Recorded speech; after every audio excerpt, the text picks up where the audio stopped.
All right, welcome back to BS with Brian Simpson. This episode is going to be coming out a little late. See, I'll see the elephant in the room. So I'm filming this on the 18th. It's probably going to come out on like the 22nd or something like that. So, and Lord knows, other shit gonna happen and develop between now and then. You know, that's why I usually, at least I remember the old policy when we had Rob. I try to not do current events. You know what I mean? Because then it's like the race. It become, and I try to do that with my jokes too. Like the race becomes who can do it first rather than who can do it well. You know, and so that's why. Y'all know how I feel about it. Every time something happens, the first people that talk usually don't know what they're talking about. So you're probably familiar now. Jimmy Kimmel got fired, and it's just like what I told y'all was gonna happen last week. You know, it's like now now the roles have reversed. And now people on the left are decrying cancel culture, and people on the right are glad somebody got canceled for something they said. You know? And it's like, think about that. How quickly, like, because to me, that means you lack principle. Right? One person I saw, and it really surprised me, honestly. Not that I don't know him that well, but I saw Gordon Ryan. Gordon Ryan is the only person I've seen so far, and keep in mind, yesterday was a whole like phone on silent day, and it wasn't until I took my shit off Do Not Disturb late last night that I even found all this out. People were just crashing out over Twitter. But I saw Gordon Ryan in the mix. He's the only person I know that is right leaning, but also against Jimmy Kimmel getting canceled. You know what I'm saying? Like, that's principle. It's like the principle. If you keep the same energy you always had, be consistent. You know, it's like did he get fired for some bullshit? For sure. And you know what's so funny? When I first heard it, I was like, yo, what? He must have been wilding on it. And I looked it up. I was like, that wasn't even like, it wasn't even that bad. Like, he didn't even say anything bad. I don't know, man. We living in the weird times, man. We live in weird times. It's already over, ladies and gentlemen. It's already over. Y'all arguing over what to call it. Is it fascism? It's over, is what it is. I think America's been on a decline for a long time, and who is president just determines how fast we slide down that hill. That's me. That's how I see it on my most negative day. When I just woke up, you know, and I have a little bit of hope sometimes, and then, I have a little bit of hope sometimes until something reminds me, you know. But yeah, I mean, neither thing needed to happen. Charlie Kirk did deserve to get shot, and Jimmy Kimmel didn't deserve to lose his job for making a joke about it. You know, and, the thing is, it's real confusing for some of y'all because you twist yourself in knots because you care more about winning than being a solid person. You know what I'm saying? You understand what I'm trying to say? Like you're twisting yourself in knots because it's like, well, who got shot? Well, that does matter, right? But it's like, either political violence exists or it doesn't. You can't pick and choose. Right? Now you can pick and choose in your rhetoric, but what I'm saying is and I've been saying this, what's good for the goose is good for the gander. Right? We having this debate about free speech and Second Amendment and all this. The truth of the matter is the fairest thing, and pretty decent thinkers thought of this a long time ago. That's why it's part of the Bill of Rights. But the fairest thing is that everybody gets to say what they want to say, right?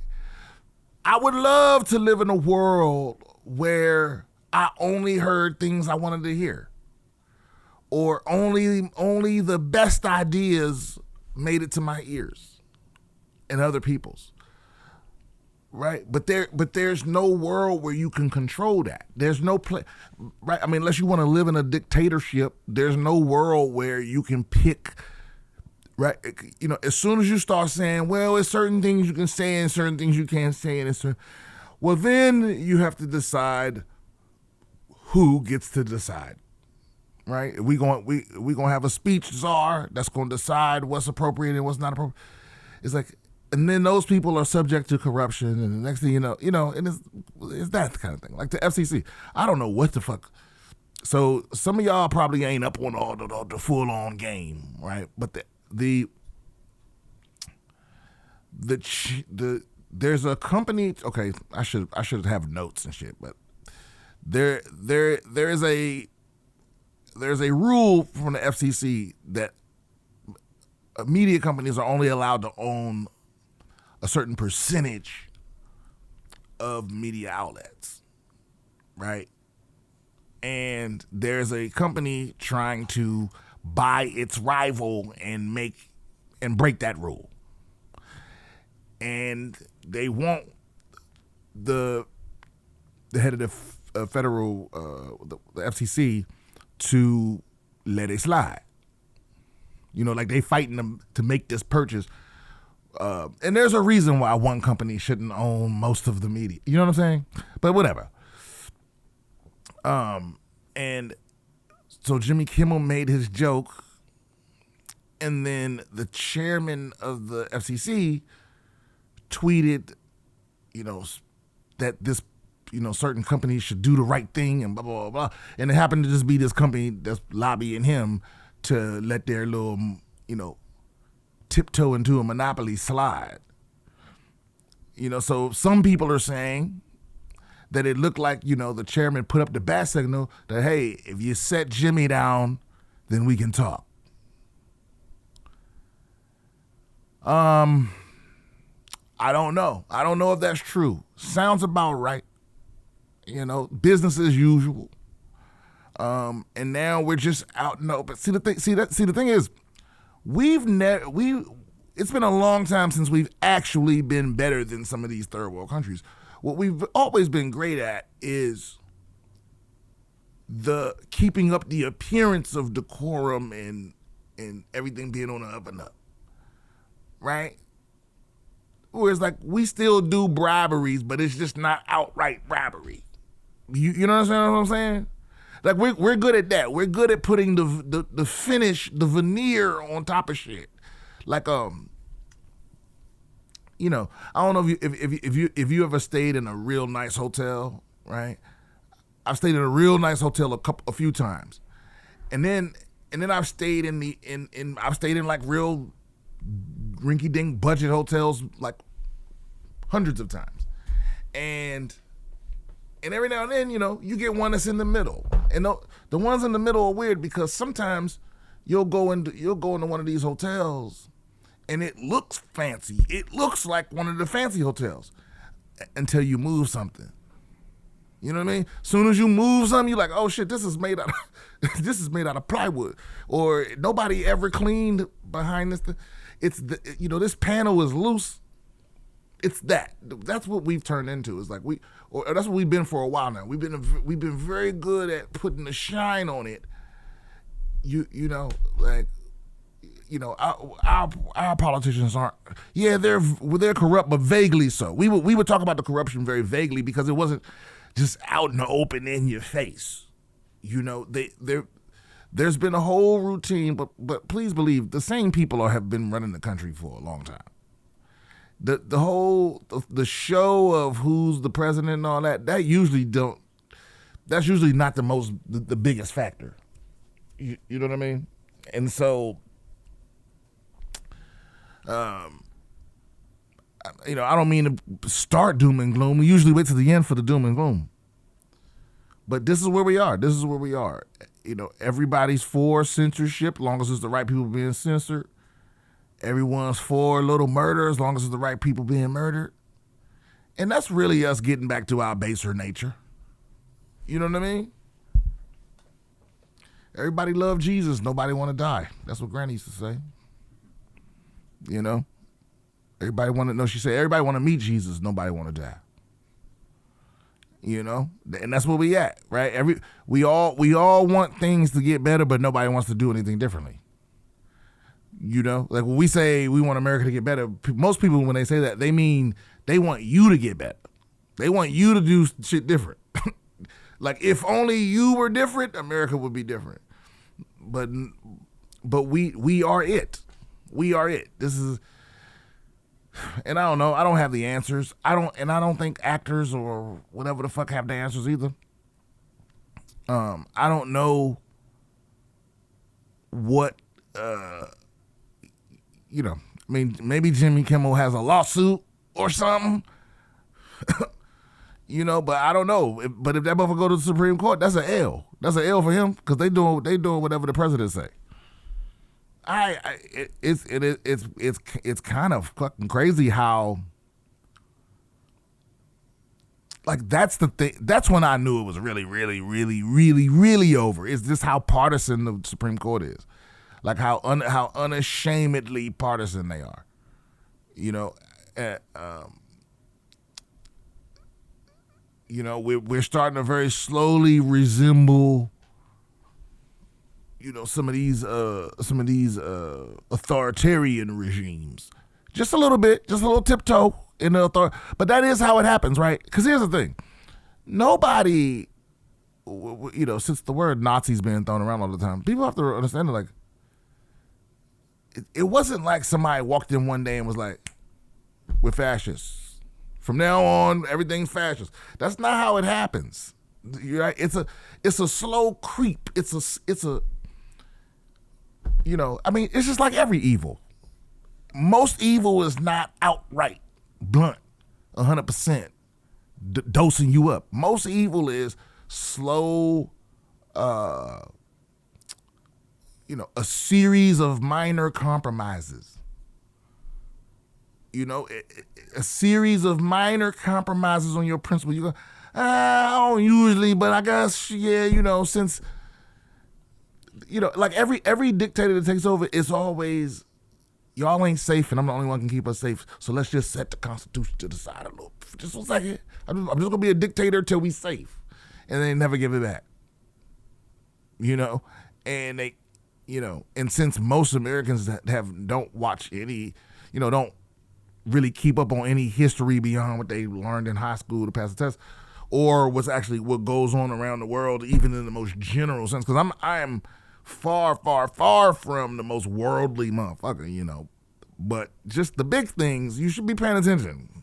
The world, you live in the world, so you should at least know when certain, you know, big events are happening. And my point is just, if you're paying attention at all, you should some of the little events should come into your purview. Yeah, but that's how they all do it. It's all this slow series of compromises. I'm just gonna be a dictator till we safe.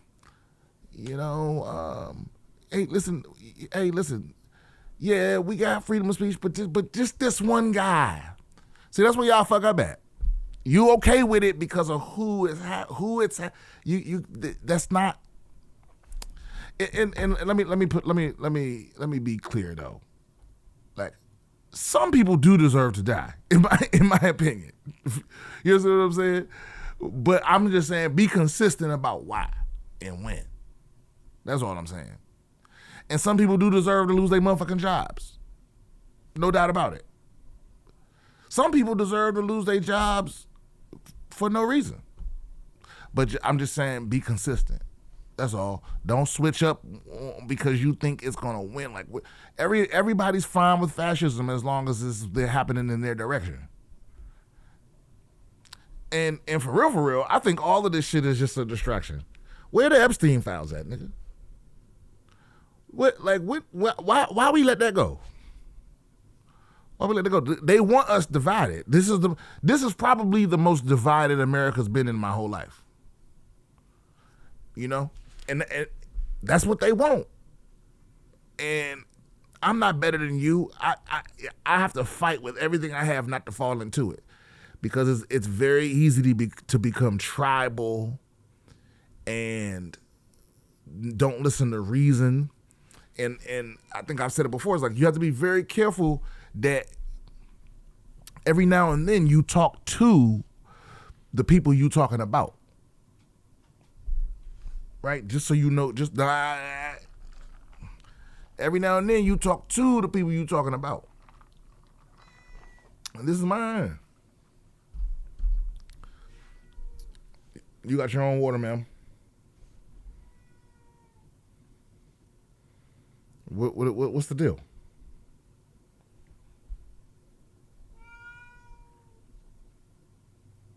Well, you can't make that jump, so don't do that. You're gonna rip that off the wall.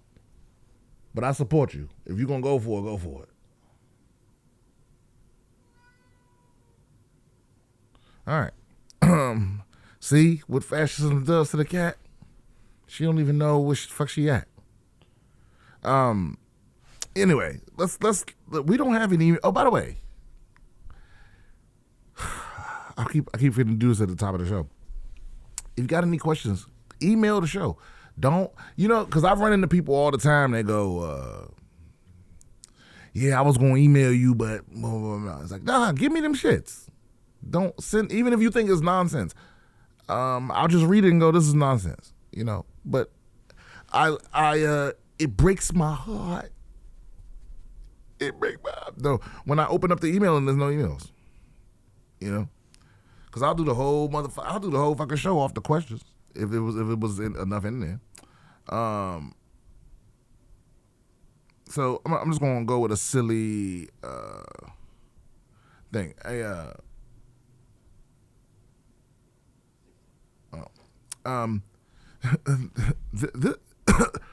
This is just a Reddit post that I came across that I thought was fucking crazy. Lost a potential job due to Red Dead Redemption. I just can't believe this happened. You can't? So basically, I was in the middle of a process to get hired, already did an interview, and I was waiting for a call back, and eventually they did, but nobody could tell me what they were going to tell me. The human resources girl basically told me that they wouldn't continue the process with me because they were worried that they found violent photos and videos on one of my profiles. I was confused as fuck, and I asked what profile, since all my social media is private, and of course I'm not uploading graphic or violent content, not even memes that could be misinterpreted. The girl told me that it was a profile about a video game, and images and videos appeared where old people and animals were kicked, among other things. My jaw dropped. Yeah, it was true that I played Red Dead Online, and there are photos and videos of my character and other friends doing those things in my account. It's a Rockstar game about outlaws. Of course you're going to rob, go hunting, or do violent things. Also, in the videos, me and my friends weren't even saying bad things. They were tutorial-type videos on how to rob trains or hunt difficult animals. What blew my mind is, I think you mean blue. See, you wouldn't have got a job anyway. What blowed my mind is how they managed to find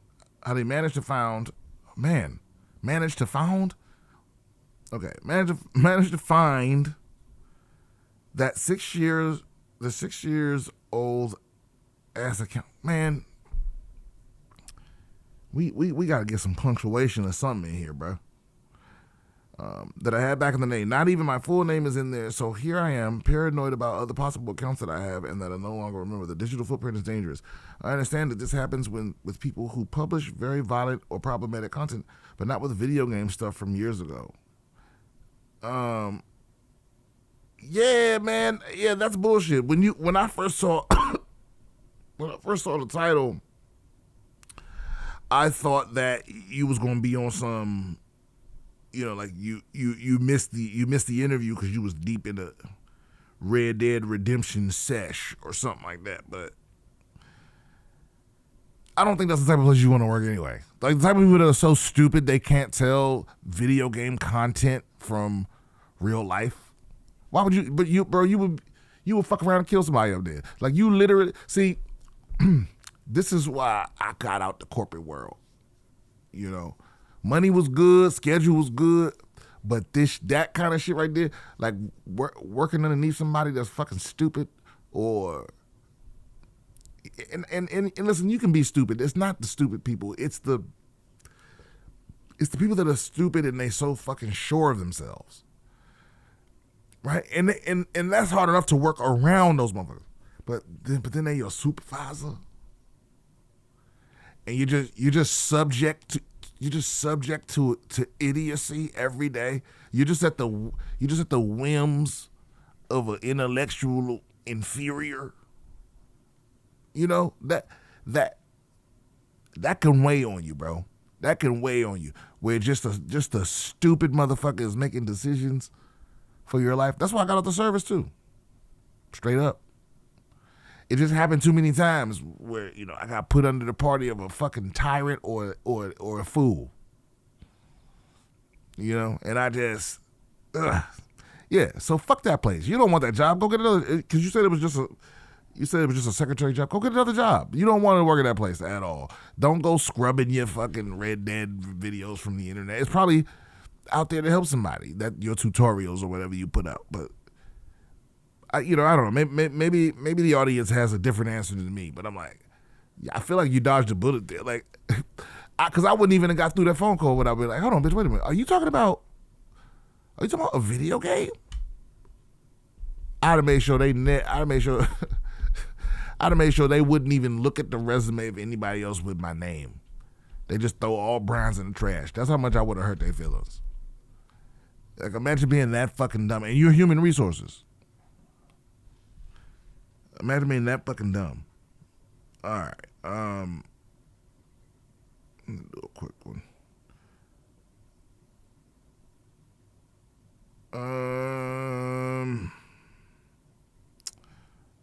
Okay, this article, this passed my site a few days ago, but I never took the time to read it, and I don't even know who sent it to me.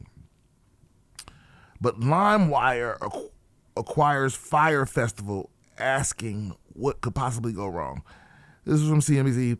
Now, there's a generational divide here. I think there's some people from my generation that don't know who Fyre Fest is. Definitely the generation before that don't know what Fyre Fest was, and there's probably some youngins in the new generation, Gen Zs, that don't know what LimeWire is, right? And definitely the what's after Gen Z? Wait a minute, wait a minute. We're millennials, and then it's Gen Z, and then what's next? Gen X. Wait a minute, no, it's Gen X. Mm-hmm. Gen X was before millennials. Gen X came after boomers. Right. No. I'm saying, yeah. Boomers, Gen X, millennials, Gen Z. And then there's Alpha? I think you might be right. Okay, whatever, them youngins. The youngins definitely don't know what the fuck LimeWire is, right? LimeWire was where you used to go to download shit illegally, right? And LimeWire was one of them things that people used. It was like LimeWire, ShareBear, Kazaa, all type of shit. And I believe that was before BitTorrent came out, right? Like, so basically, if the way the internet used to honestly be set up, like fully, was that I mean, the way it still is now. Your upload speeds are usually slower than your download speeds. You understand what I'm saying? Your download speeds are going to be faster. They allow more information to flow to your computer than away from it, right? And so the way that ShareBear and LimeWire and the way they used to do is like if I had a song and I put it up for download, you would download it and you would download it straight from me. So you was completely at the mercy of how fast I upload versus how fast you download, right? And it would just be a trickle. It would just, and it wasn't just music, but like if you wanted to download a porn, there was no downloading like no 30-minute porn. That would take you like a month and a half. You know what I mean? because again, you hit that bottleneck where it's like it doesn't matter how fast you can download, because I can only upload you just a little trickle at a time. So then they came out with BitTorrent, which is basically like, we take 100 people's little trickle and we send it all to you at once. So you utilize all your download speed, and it's not limited by everyone's little tiny episodes, right? I mean, it's more complicated than that, but that's pretty much the gist of it. So I'm just shocked that LimeWire is still around. That's what I'm trying to say, because that was 2 technologies ago. Now, I mean, hardly anyone is torrenting anymore. It's kind of dangerous, and from a cybersecurity standpoint, it can be. I mean, and the internet service providers have kind of caught on a little bit, and so, like, I remember one time I let my neighbors use my Wi-Fi until they got their internet on. These niggas never went and got internet. And then I got a letter from the ISP talking about I was downloading some show that I don't watch. Let's just call it, NCIS or something like that. And I went and asked the neighbor, hey, are y'all downloading this show? Blah, blah, blah. She was like, no, we don't even watch that, blah, blah, blah. And then a few days later, her boyfriend was over, and he just brought it up out the blue, the show that she said they don't watch. So that's how I knew they were downloading this shit. This wasn't just like a mistake or whatever, And so anyway, nobody does that anymore. You can stream everything now.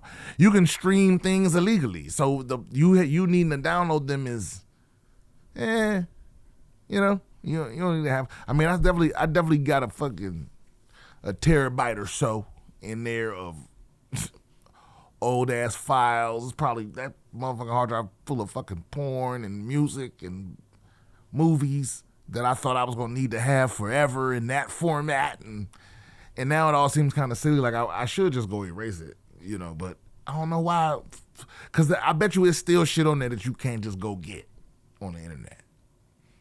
That's the reason why I use YouTube Music. It's because, you can go on Spotify for all the official music, but when you want the remixes and the motherfucking, covers and the DJ, like, you can only get that from YouTube Music, and all of that little obscure shit, it ain't on there.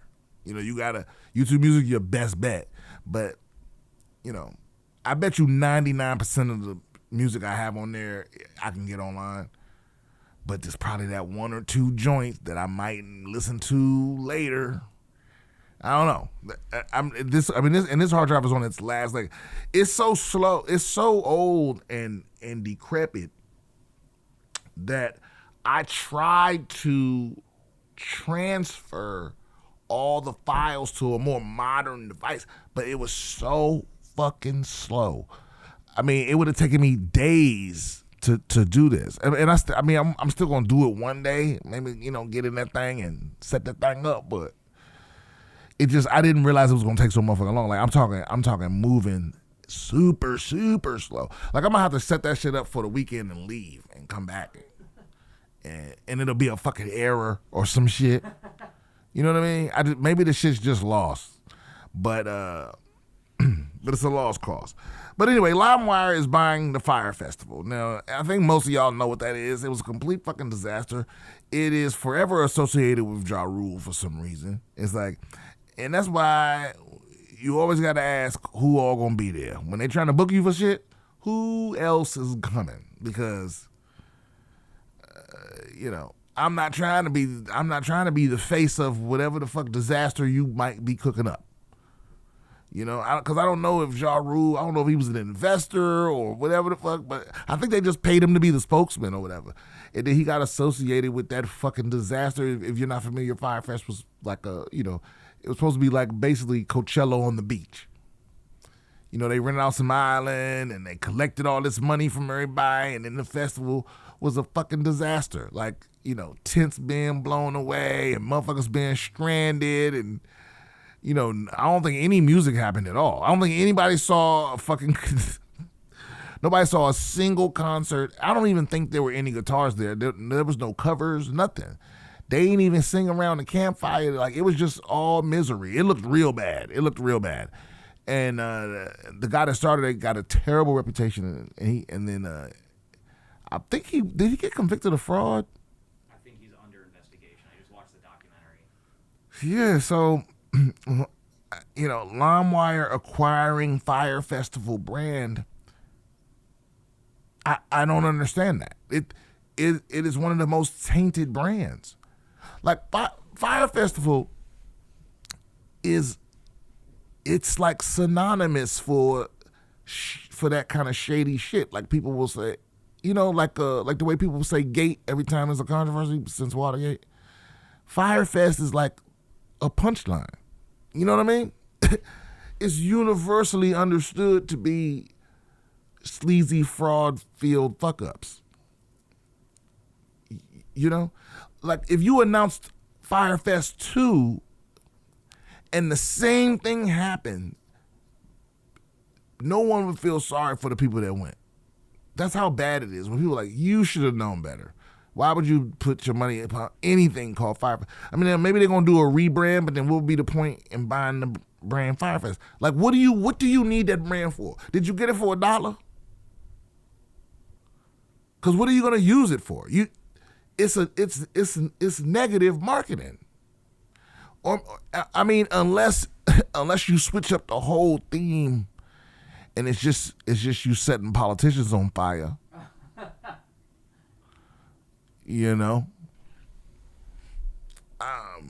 I just don't understand what you would need that for. That would be like you. I don't know. I don't even know. It would be like you buying the brand. What is a universally like known toxic fucking. Man, I'm usually good with the analogies, man. I need to get more sleep. No, not really, because most people don't even know what Agent Orange is. I think if you said Agent Orange to the average person, they would vaguely be able to be like, something Vietnam. That's all they would give you. You know what I mean? Shit get fuzzy. It reminds me of like, what's funny is that's the reason why I originally started this podcast. I used to, like, if you go back to the audio only days, the first like 30 episodes I was doing like fun Black history facts, like little known, because every time I would ask anybody, not anybody, but every time I would ask most people, especially white people, about any Black history related thing, they would have no idea. It's like you would get through, like you go, I go name 5 historic prominent Black figures, and most people go Martin Luther King, Malcolm X, right? You get a deep dive, you might get a George Washington Carver. If you ask a white person to name Black history people and they get to George Washington Carver, they grew up around Black people. They've had that conversation with some, but beyond that, they just not missing the name. Matthew Henson, Mary McLeod Bethune, Sojourner Truth. Some people might know Sojourner Truth. It's not that deep of a cut because she, was attached to the feminist movement. But my point is, most people name 3, 4 tops, maybe 6 or 7 if you cooking, and then that's it. They run out of stuff, right? And it obviously, and the reason that is because of racism, and we teach American history and Black history like they're separate things. So that's what I think. I think like most people hold those things in separate spaces in their mind, and so when you don't teach the timeline together, it people don't know how to piece it together. Like, if you just start naming things that were invented by Black people, there's people that straight up won't believe you. What? Nah. You know what I mean? So that's why I started the podcast. But then doing the research all the time, because at first it was people I was excited about, you know. I think Baird Rustin was the first episode, but after a while I realized like, oh, every single, not every single one, but all but like one or two would always end in like some kind of racist tragedy. You know what I mean?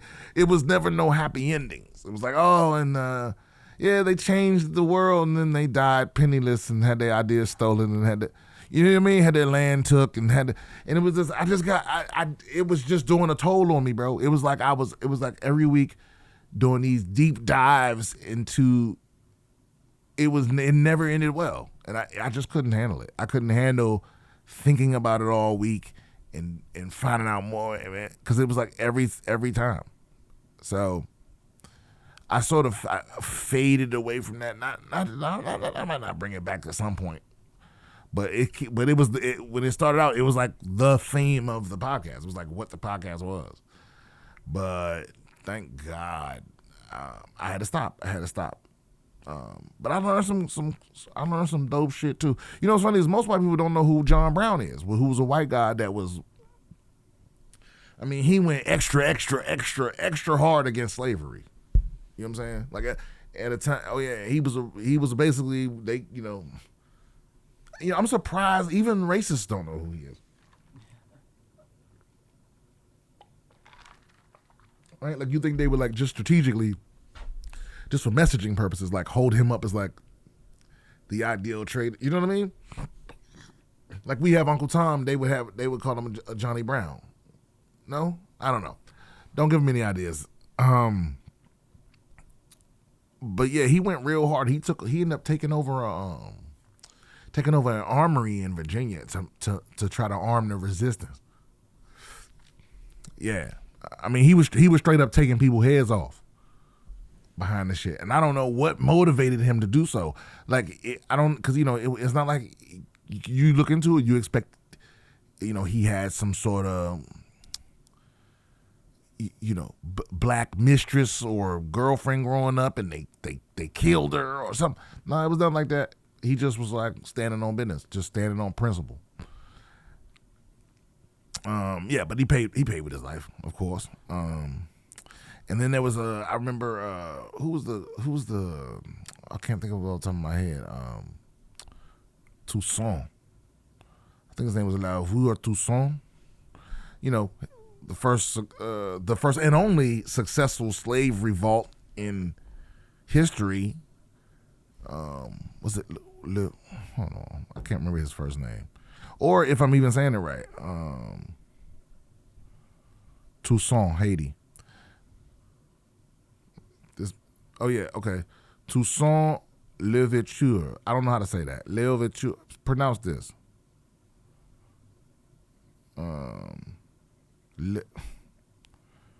Francois Dominique Toussaint Louverture.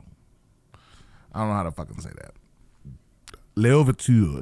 But the point is, that dude freed the slaves in Haiti. And then he was ultimately like betrayed and died in exile in prison. I think they tortured him to death. Yeah, he was actually like betrayed by his own people, and it wasn't even like they because he was trying to stop the fighting. Anyway, like I said, every single story it ends with something like that. They also nobody like died of old age. In a nurse. Actually, that's not true. I'm pretty sure Harriet Tubman lived a long time. But her story is so fucking hauntingly terrifying, that it like there's nothing good other than she got free. If you really read the Harriet Tubman story, because we don't talk enough about her for real. She was such a remarkable person just for the fact that think about that. If you think about you escaping from a plantation, right? Where they would either beat the skin off your back, chop a limb off, whatever. if you get caught. And then you out and about in places you've never been and work your way all the way up to the north where you free. And then you go back. Think about that. You go back to get other people. That's wild. Really, really, really, really think about the people in your life that would do that. That would go back there because you was there.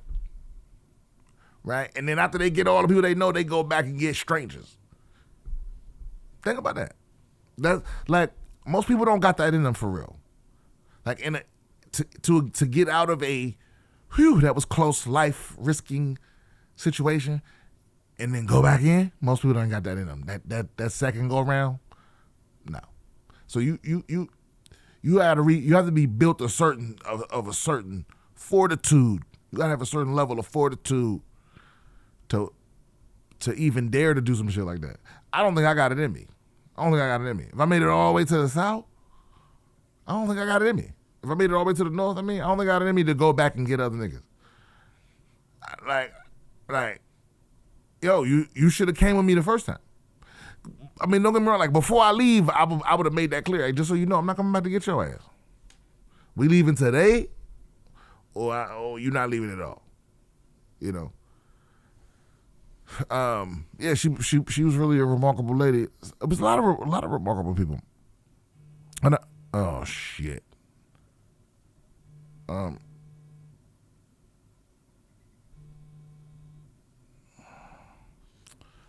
Why is my do not disturb not on? That's what's crazy.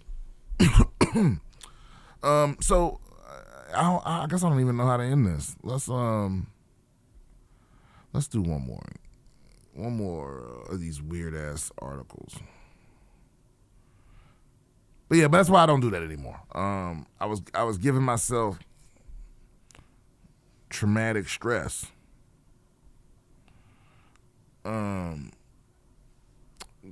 Bro, let me tell y'all something. One of the best places on the internet is Reddit off my chest. Bro, people will really, really, really confess to some shit on there. Like sometimes I read shit on there and I'm like, hey man, do you got a VPN and a Tor browser? Because that's a crime. Okay, let's find a good one.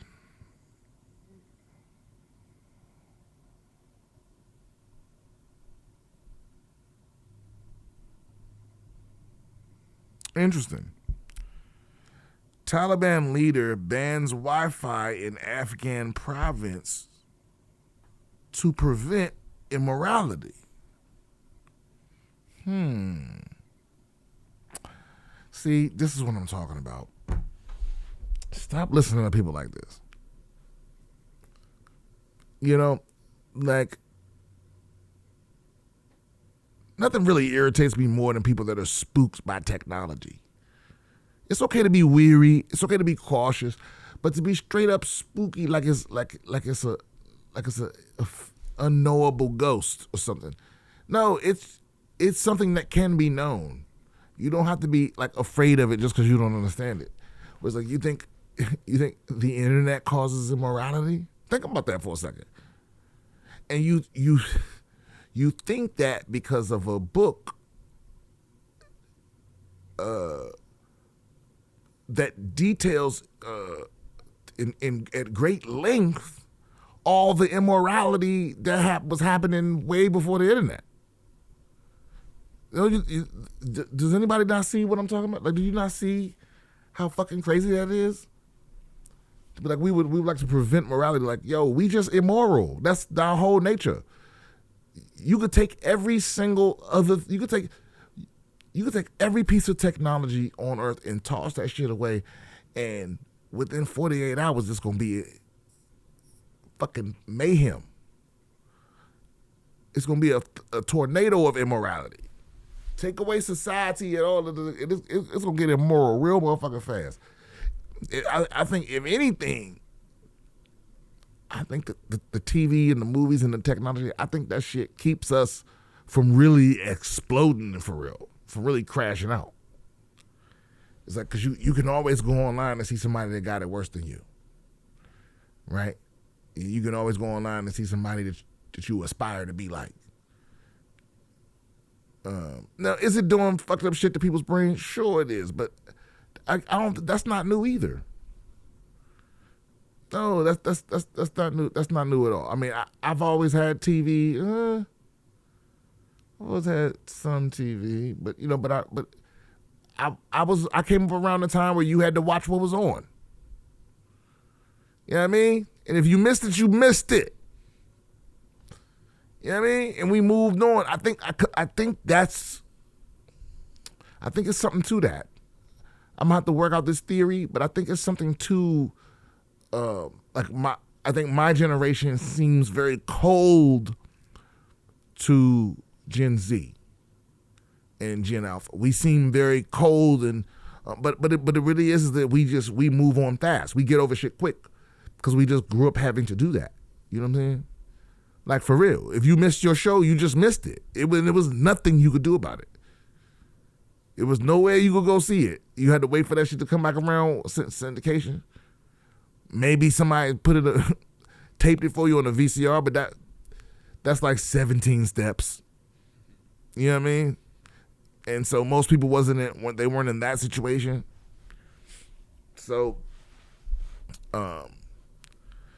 I think that has something to do with the fact that while we come across so callous, I think, or is like, you missed your show, you missed it, and nobody asked you how you felt about it. There was nobody for you to tell about it. Not anybody that was going to listen. And now we in a time it's like the kids grow up. They always have exactly what they want right at their fingertips. I don't know if that's healthy, and I haven't seen anything of him saying it. I haven't seen him saying it, but it's been attributed to Mark Zuckerberg. But his kids are not on Facebook. Think about that. Mark Zuckerberg his children are not on social media, and he basically invented he's responsible for the modern iteration of social media, and he don't allow his children to use it. Right? Because I think we know, but that's what it's going to do to your brain. You get used to that instant gratification. You'll become impulsive. You're used to things being exactly the way you want them. You're gonna seem entitled.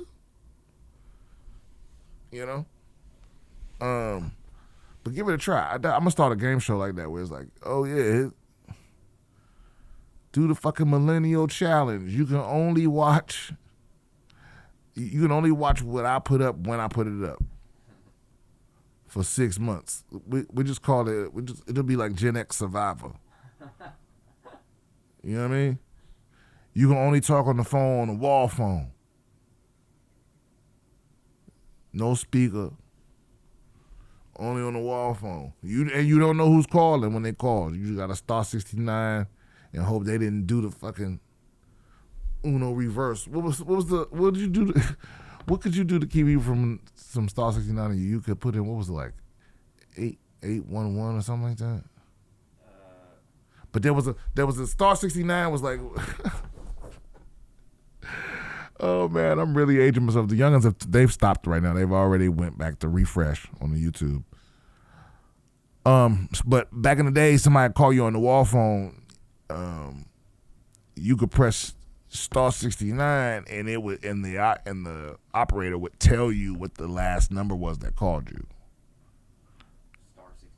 Star 67, yeah. But if you didn't want somebody to know that it was you, you press star 67 and that would block the trace. And then I think they eventually came out with like a super caller ID.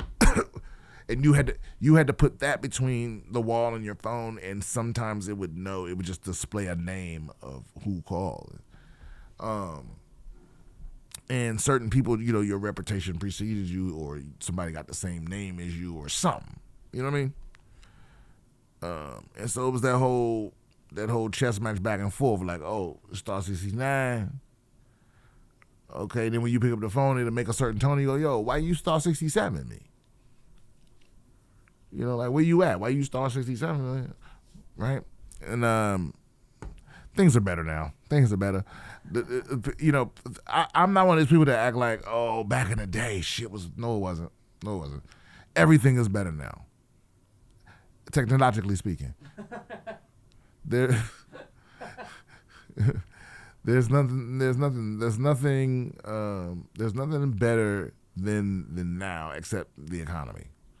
And some would argue that, right? I was born in '82. I think a recession started like 4 years later or 5 years later, right? Wasn't that the savings and loan scandal or whatever?